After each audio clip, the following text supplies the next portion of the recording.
শুধু দর্শক, আজ আমরা পায়রা চত্বরের সামনে ঢাকা বিশ্ববিদ্যালয় এলাকা এবং আজকে পবিত্র মাহে রমজানের 18 রমজান।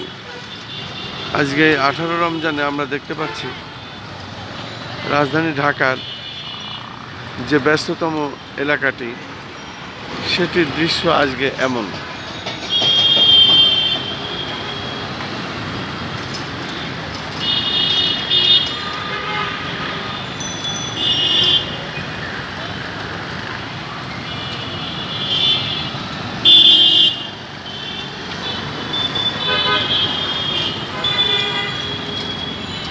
যেহেতু পবিত্র রমজান মাস, এখন মানুষের চলাফেরা খুব সীমিত, সে কারণেই আমরা দেখতে পাচ্ছি পায়রা চত্বর এলাকাটি, বিশেষ করে ঢাকা বিশ্ববিদ্যালয় কার্জন হলের সামনের দৃশ্যটি আজ এমন,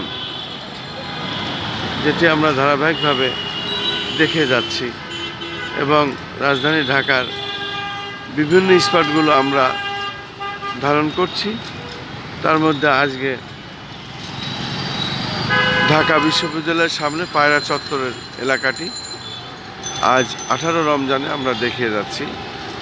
এলাকাটি বেশ ছিমছাম এবং মোটামুটি মানুষের চলাফেরা আছে।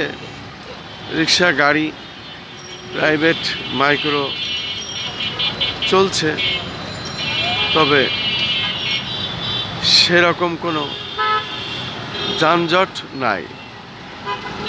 মোটামুটি মানুষ চলাফেরা করছে এবং